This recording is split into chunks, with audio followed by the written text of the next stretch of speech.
یہ غریب کتا صرف بارش سے بچنے کے لیے چھت کے نیچے کھڑا تھا، لیکن اس شخص نے بے رحمی سے اسے باہر نکال دیا۔ بے گھر کتے کو اندر آنے سے روکنے کے لیے اس نے دروازے کو بھی مضبوطی سے بند کر دیا، لیکن بارش بہت شدید تھی اور کتے کے پاس چھپنے کی کوئی جگہ نہیں تھی۔ وہ صرف کوڑے دان کے پاس سکڑ کر بیٹھ گیا اور بے بسی سے بارش میں بھیگ ڈالا۔ اس وقت وہ صرف یہی چاہتا تھا کہ کوئی اسے کھانے کو دے تاکہ وہ اپنا خالی پیٹ بھر سکے۔ اگلے دن بھوک اور سردی سے نڈھال ہو کر کتے نے دوبارہ چھوٹے صحن میں گھس کر دروازے کے پاس جوتے چبانے شروع کر دیے، لیکن اس شخص نے اسے دیکھتے ہی ایک لات رسید کر دی اور کتے کو دوبارہ باہر نکال دیا۔ جب کتا بھوک سے مرنے کے قریب تھا تو اس شخص نے بچا ہوا کھانا کوڑے دان میں پھینک دیا۔ کتے نے جو ایک طرف چھپا ہوا تھا سمجھا کہ شاید یہ شخص اسے کھانا دے رہا ہے، فوراً ہی اس پر ٹوٹ پڑا اور جلدی کھانے لگا۔ اس طرح اس کی جان بچ گئی۔ اپنے نجات دہندہ کا شکریہ ادا کرنے کے لیے کتا ہر جگہ اس شخص کے پیچھے جانے لگا۔ شخص سمجھ نہیں پا رہا تھا کہ یہ گندا کتا آخر کیوں اس کے پیچھے پڑ گیا ہے،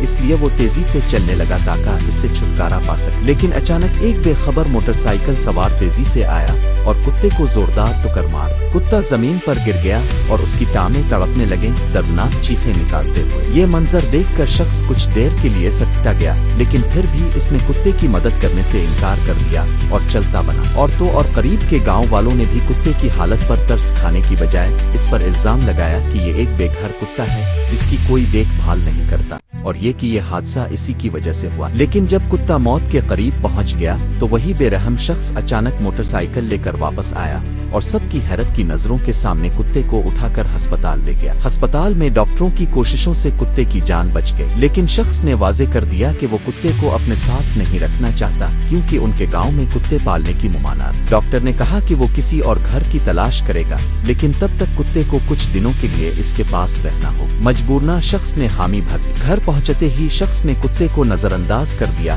کیونکہ نہ تو وہ کتے پالنے کا شوقین تھا اور نہ ہی اس بے گھر کتے سے کوئی تعلق رکھنا چاہتا۔ لیکن کتا بھی کم نہ تھا، اس نے بغیر کسی شرم کے میز پر چڑھ کر اس کا پورا کھانا کھا لیا اور کھانے کے بعد اسے سلام بھی کیا۔ لیکن اس کے بعد سے شخص کا اصل کھیل شروع ہوا۔ رات کو سوتے وقت کتا صوفے پر لیٹ کر زور سے چلانے لگا۔ شخص کو ڈر ہوا کہ پڑوسیوں کو پتہ چل جائے گا، اس لیے وہ اٹھا اور کتے کے منہ کو ہاتھ سے بند کر کے اسے چپ کروانے کی کوشش کی، لیکن جب بھی وہ دور ہوتا کتا دوبارہ شور مچاتا۔ یہ سلسلہ پوری رات چلتا رہا اور جب کتا تھک کر سو گیا تب جا کر شخص کو سونے کا موقع ملا، لیکن جب وہ سو ہی رہا تھا کہ دفتر جانے کے لیے الارم بجنے لگا۔ صوفے پر اوندھے منہ پڑے کتے کو دیکھ کر جو بے فکر ہو کر خراٹے لے رہا تھا، شخص کا غصہ 7ویں آسمان پر پہنچ گیا۔ اس نے فیصلہ کر لیا کہ اسے جلد از جلد اس کتے سے چھٹکارا حاصل کرنا ہوگا۔ لیکن جب وہ شام کو گھر واپس آیا تو اس نے دیکھا کہ گھر کا